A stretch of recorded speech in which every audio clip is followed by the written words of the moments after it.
Pelajaran kita pada hari ini yaitu mengenai kelompok sel.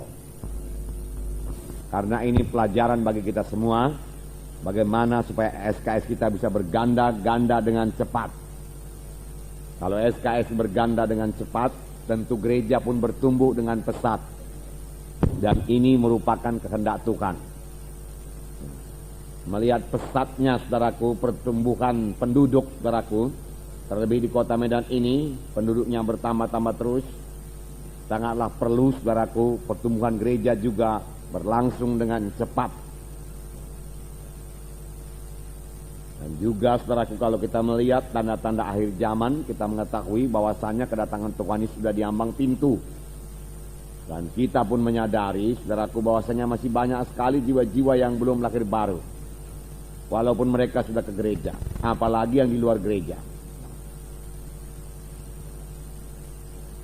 Dan saya yakin, saudaraku, inilah waktunya yang sungguh-sungguh bagi kita untuk melayani dengan segenap hati. Tuhan pasti memberikan keberhasilan kepada kita. Roh Kudus sudah dituangkan. Sama sebagaimana firman Tuhan pada hari Minggu, saudaraku, kita melihat bagaimana Filipus melayani sida-sida dari Ethiopia. Semua itu dalam pimpinan Roh Kudus. Baik Filipus yang melayani juga dalam pimpinan Roh Kudus, baik sida-sida juga sudah dipersiapkan oleh Roh Kudus untuk menerima Injil Tuhan. Sehingga, saudaraku, selagi mereka berjalan itu, Filipus memberitakan Injil, dan sida-sida itu diselamatkan dan segera minta dibaptiskan. Semua dalam pimpinan Roh Kudus. Roh Kudus sudah mempersiapkan sida-sida. Roh Kudus memimpinkan Filipus. Saya percaya semuanya kita dipimpin oleh Roh Kudus. Firman Tuhan berkata, saudaraku, seberapa banyak anak-anak Tuhan dia dipimpin oleh Roh Kudus. Apalagi saudara yang sudah melayani, tentu Roh Kudus memimpinkan saudara. Dan Roh Kudus juga, saudaraku, yang bekerja, saudaraku, di dalam kebaktian kita, kebaktian SKS. Sehingga kebaktian SKS kita boleh berjalan dengan baik, saudaraku. Jiwa-jiwa diselamatkan dalam SKS, dan saudaraku, jiwa-jiwa yang sudah selamat disegarkan, dan jiwa-jiwa yang sudah selamat ini boleh bertumbuh dengan baik dalam SKS. Semua itu adalah pekerjaan Roh Kudus, saudaraku. Ya, Roh Kudus hadir di mana 2-3 orang berkumpul, saudaraku. Roh Kudus nantiasa hadir dalam SKS yang saudara pimpin. Puji Tuhan buat kehadiran Roh Kudus ini. Nah, saudaraku, kita melihat ini bab pertama. Ini akan kita lanjutkan, saudaraku, beberapa minggu, saudaraku, sehingga SKS kita segera berganda-ganda. Kalau SKS berganda-ganda, saudaraku, tentunya jumlah yang kebaktian juga berganda-ganda. Dan ini kita laksanakan dengan cepat.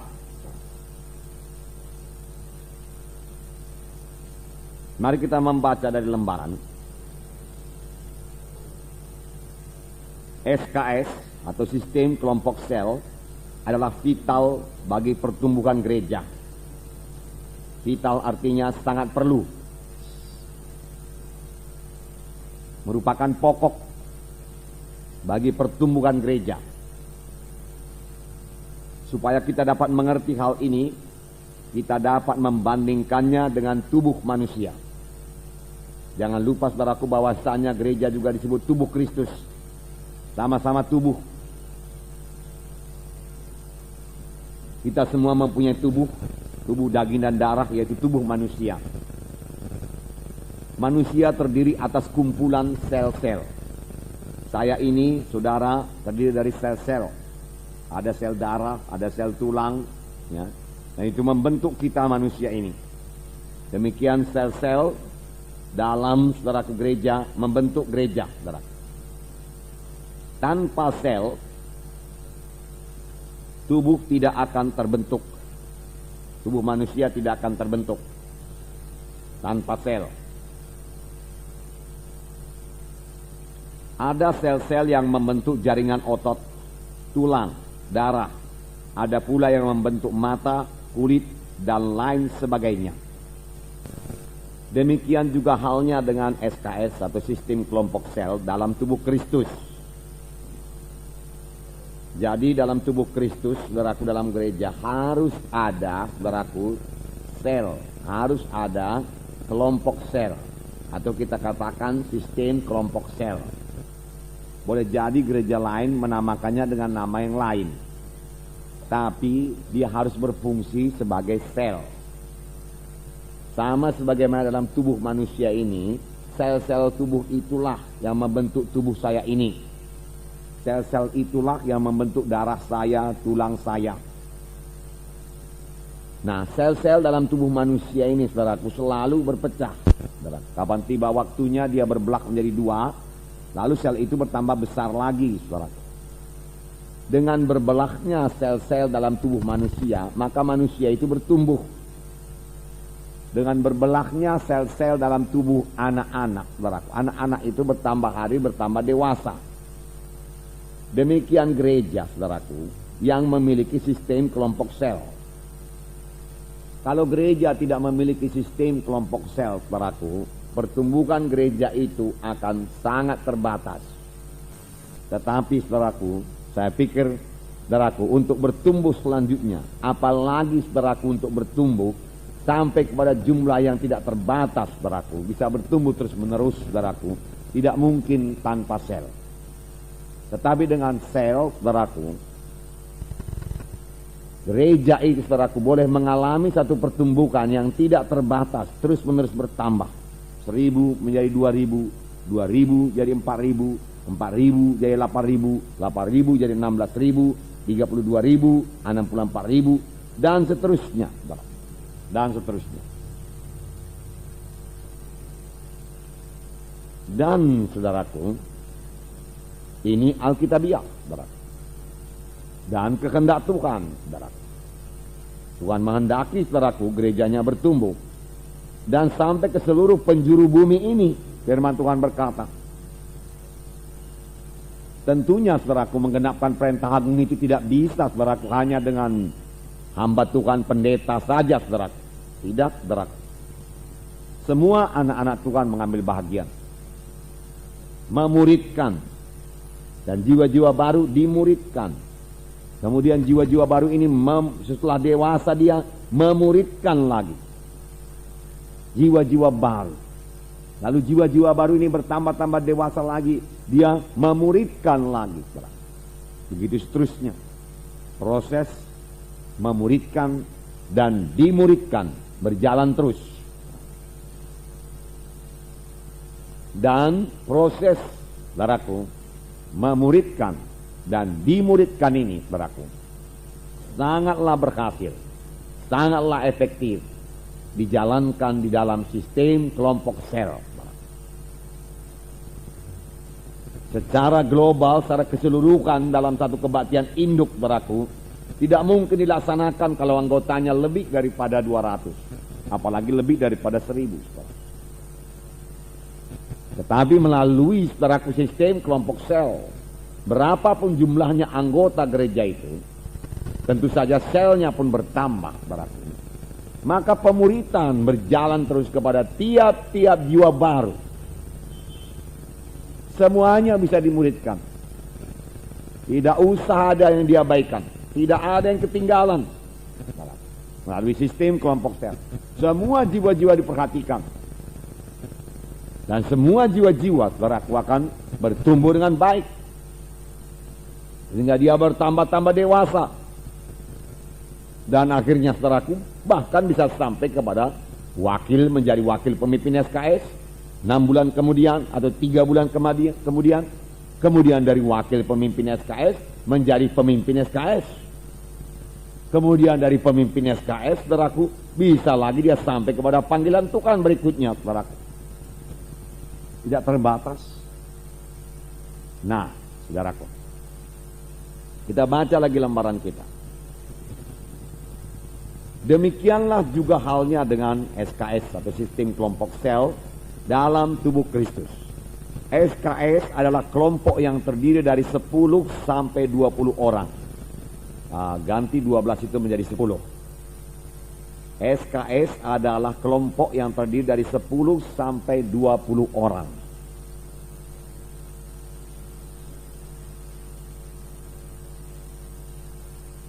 Sudah, saudara? 10 sampai 20. Berapa saudara? 10 sampai 20.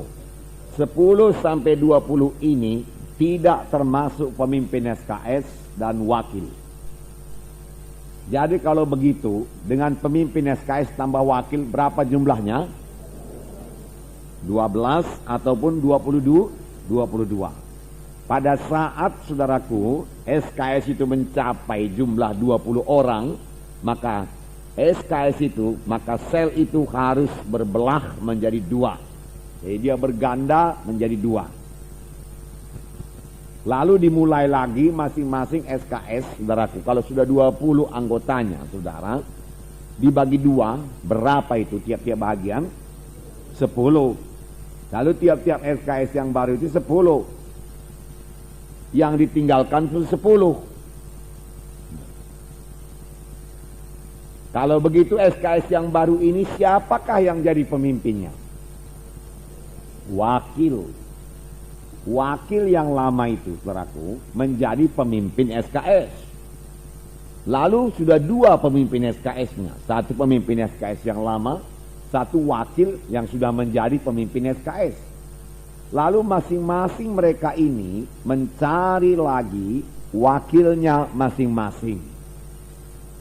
Dan mereka memuridkan wakilnya ini, mengajari wakilnya ini, memberi contoh yang baik kepada wakilnya ini, membimbing wakilnya ini, saudaraku, sehingga wakilnya ini nanti pada saat SKS itu berbelah lagi menjadi pemimpin.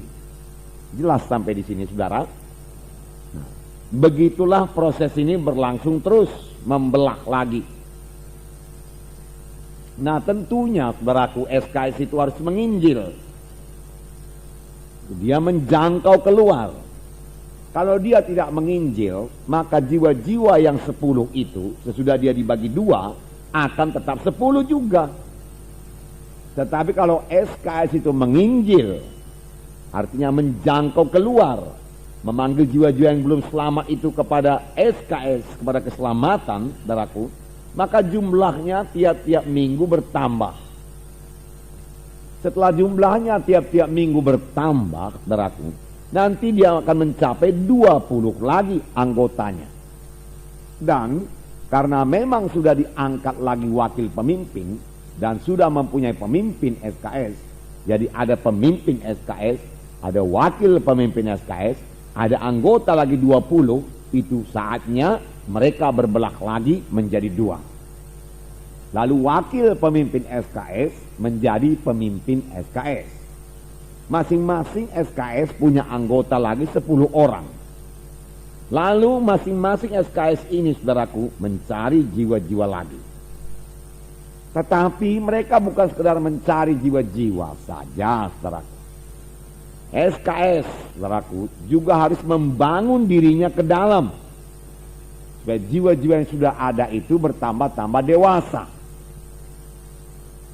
Kalau semua anggota SKS bayi-bayi rohani, bagaimana SKS itu bisa menginjil?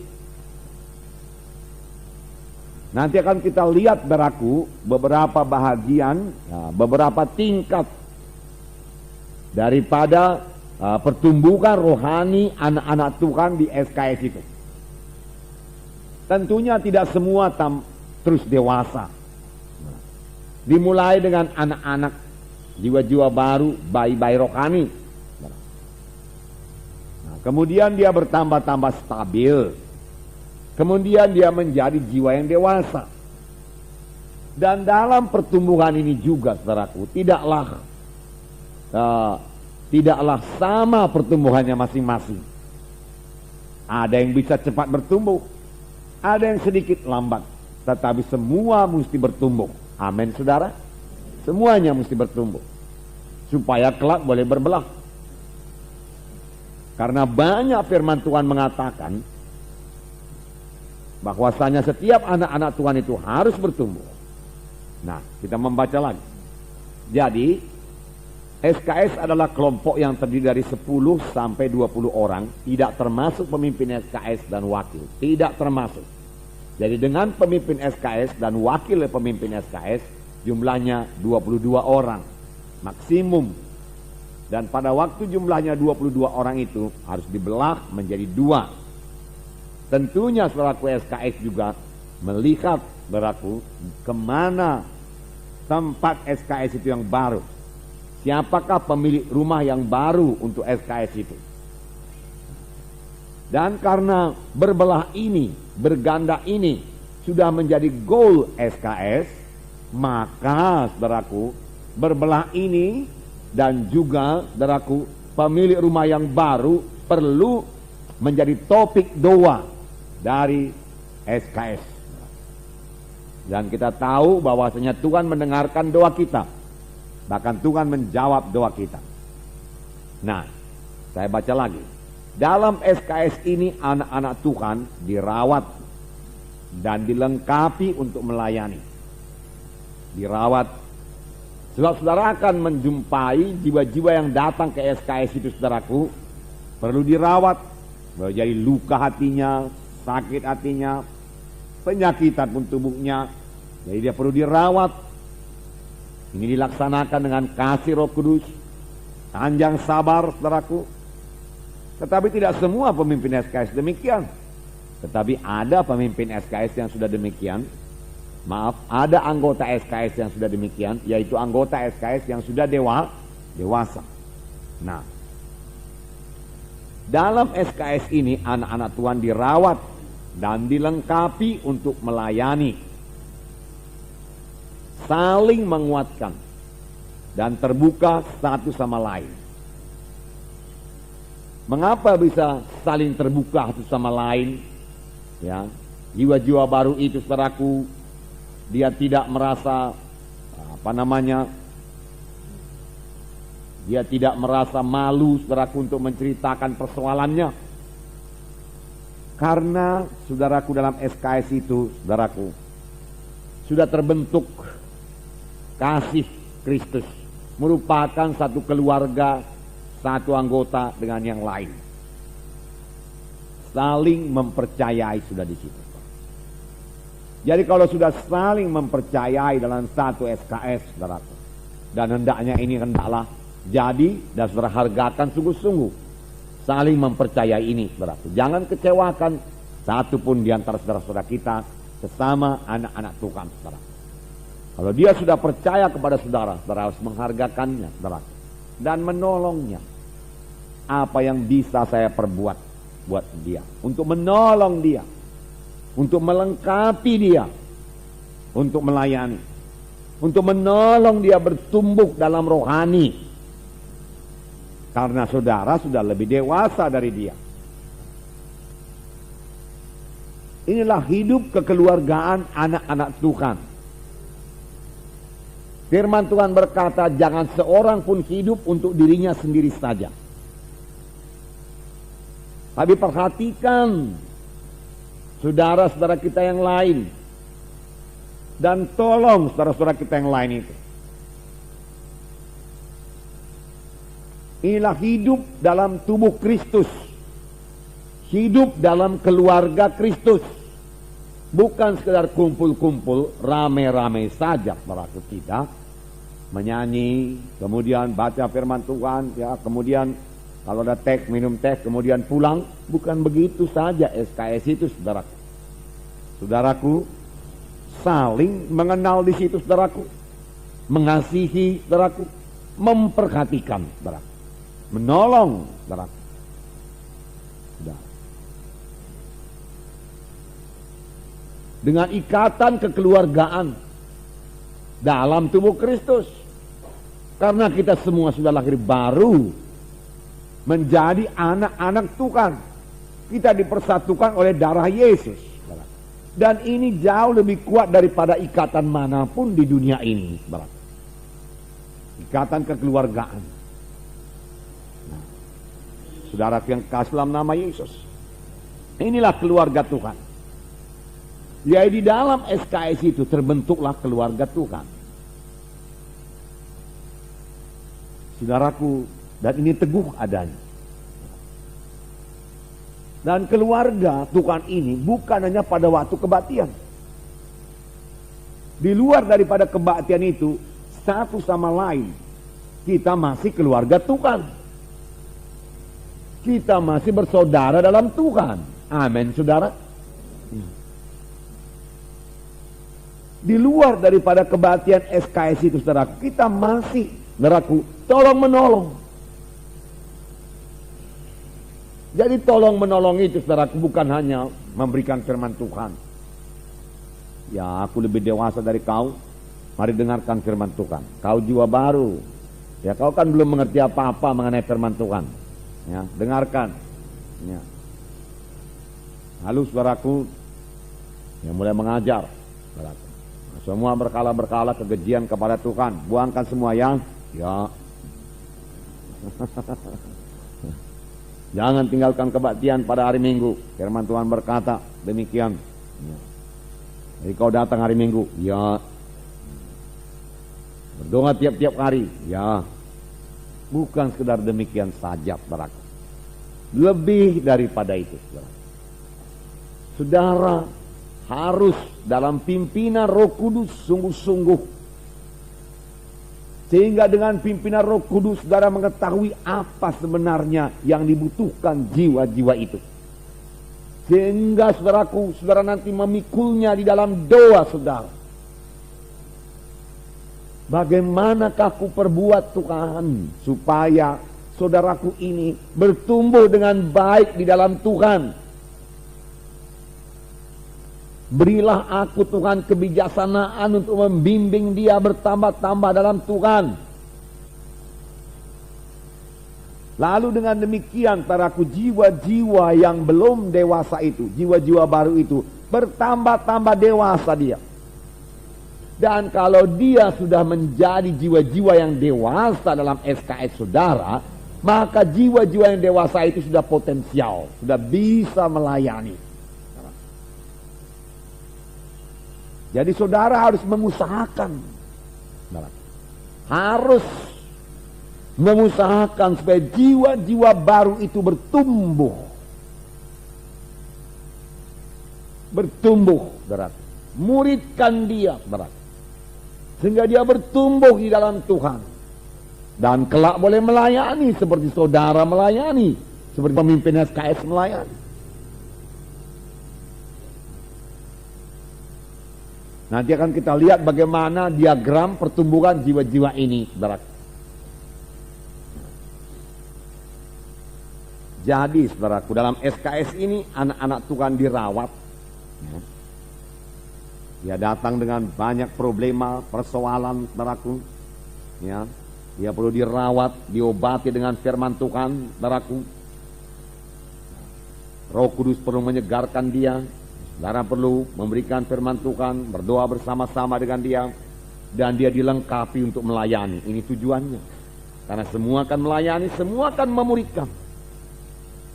Memang pada mulanya dia dimuridkan. Tetapi sesudah dia menjadi murid, dia harus memuridkan. Jadi kalau saudara tanya siapa saja yang memuridkan, semua memuridkan. Kapan waktunya sudah sampai. Sama sebagaimana perintah agung itu bagi semua orang mengabarkan Injil dan memuridkan, demikian semua kita memuridkan. Amin, saudara. Semua anak-anak Tuhan akan memuridkan. Kalau mereka sudah datang di kebaktian, SKS harus dilayani. Siapakah yang melayani jiwa ini? Jiwa-jiwa baru ini. Saudaraku, pemimpin SKS boleh? Boleh.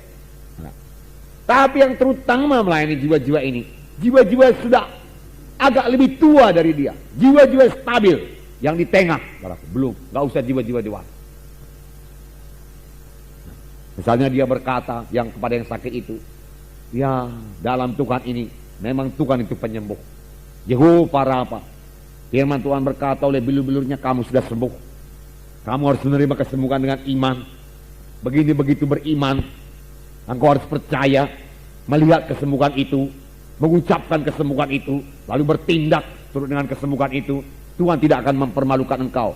Tetapi mengikut Tuhan ini tahu, bukan hanya supaya sekedar kita sembuh saja. Mengikut Tuhan, yaitu kita menjadi anak-anak Tuhan yang bertumbuh dalam Tuhan. Cari dahulu kebenaran Allah dan kebenarannya, maka sekaliannya akan tambahkan kepadamu. Ajari. Saudaraku, ajari. Nah, saudaraku, misalnya saudaraku yang punya problema terhadap keuangan, ya, kita juga menerangkan kepada dia, Tuhan memang datang untuk mengangkat kutuk dosa. Ini ayatnya Galatia 3:13-14. Tuhan tidak suka kau miskin, itulah akibat dosa. Tapi sekarang kau sudah datang kepada Tuhan, Tuhan akan memberkati engkau. Ini jalannya, kau ikutlah training, supaya kau tahu apa yang kau perbuat. Sebab mengikut Tuhan, bukan hanya supaya dapat uang, bukan hanya supaya dapat hidup berkelimpahan, tetapi Tuhan mempunyai maksud dalam hidup kita. Hidup kita ini harus bertumbuh secara rohani. Tuhan sangat memperhatikan pertumbuhan rohani kita. Ceritakan kepada dia. Dan ini dikerjakan oleh jiwa-jiwa yang stabil. Sebentar lagi saya terangkan lebih lanjut.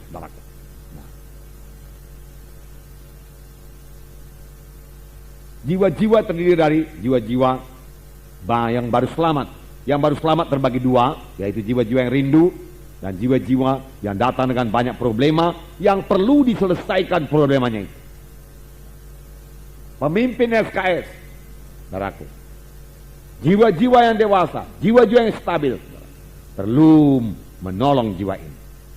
Nah, seterusnya, yang kedua, tadi jiwa-jiwa baru yang pertama, ada kelas yang kedua yang lebih matang rohaninya, yaitu jiwa-jiwa yang sudah stabil dalam sidang GKI, tetapi masih perlu pertumbuhan rohani menjadi dewasa. Mereka sudah setia kebaktian minggu, kebaktian SKS, training, dibaptiskan dalam air atau selam, tambah lagi baptisan Roh Kudus, tambahkan baptisan Roh Kudus. Sudah setia berdoa tiap hari dan setia membaca firman Tuhan tiap hari. Setia membaca firman Tuhan tiap hari. Mereka ini dinamakan jiwa-jiwa yang sudah stabil. Tingkatan kedua. Tingkatan pertama tadi jiwa-jiwa baru. Terbagi dua. Jiwa-jiwa yang haus dan jiwa-jiwa yang punya problema. Lalu masuk tingkatan yang kedua, jiwa-jiwa yang sudah stabil. Artinya sudah kebaktian minggu, SKS, training, dasar, baptisan air, baptisan selam, ya, baptisan Roh Kudus, setia berdoa, setia membaca firman Tuhan.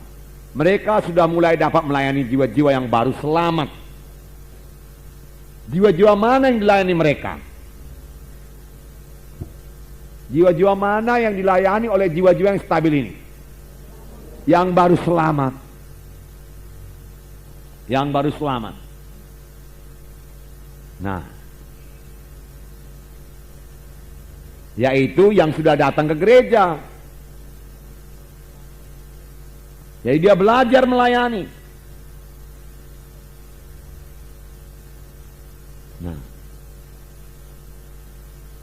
dia melayani jiwa-jiwa yang sudah datang ke gereja, ataupun mengunjungi jiwa-jiwa yang alamatnya sudah ada. Tidak begitu sulit karena alamatnya sudah ada dan orang itu pun mau dikunjungi, minta dikunjungi pun orang itu. Kalau begitu kan sudah pasti diterima.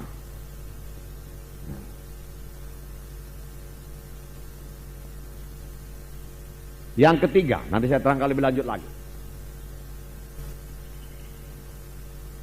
Nah, jiwa-jiwa yang sudah dewasa ini dapat melayani jiwa-jiwa dalam SKS. Oke. Mereka juga sudah menginjili jiwa-jiwa yang belum selamat. Mereka juga sudah bertumbuh dalam rohaninya, bertanggung jawab buat penginjilan. Jadi saudaraku, ada pemimpin SKS, saudaraku, ada wakil pemimpin SKS. Oke. Lalu dalam SKS itu ada jiwa-jiwa baru. Ini dia. Ya, jiwa-jiwa baru.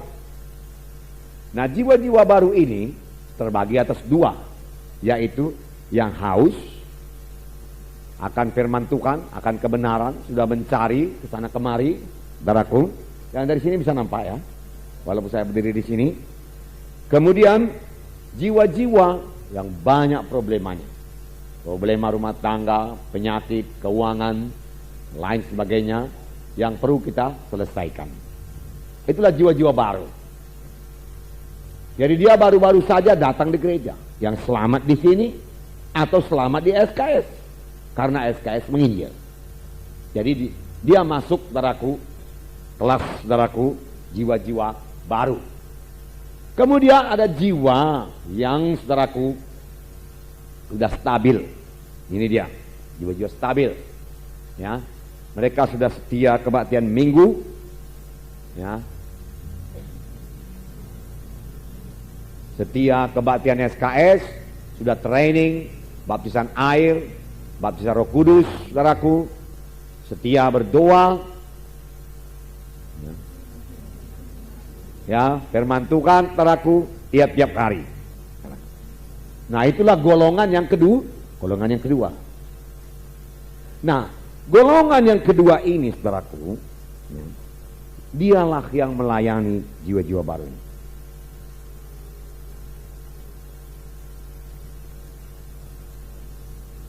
Ya, dia melayani jiwa-jiwa baru ini. Karena jiwa-jiwa baru ini, saudaraku, perlu dilayani, perlu dibimbing, perlu mendapat firman Tuhan. Yang melayaninya jiwa-jiwa yang sudah stabil ini, karena dia sudah training, sudah berdoa, sudah setia kebaktian minggu, kebaktian SKS. Nah, dia melayani jiwa yang baru ini dan menyelesaikan problema-problemanya. Bisa dibantu oleh pemimpin SKS. Tentunya pemimpin SKS dan wakil pemimpin SKS, saudaraku, memberikan instruksi, ya, kepada jiwa-jiwa yang sudah stabil ini. Nah, kemudian, saudaraku, ada satu golongan lagi, saudaraku,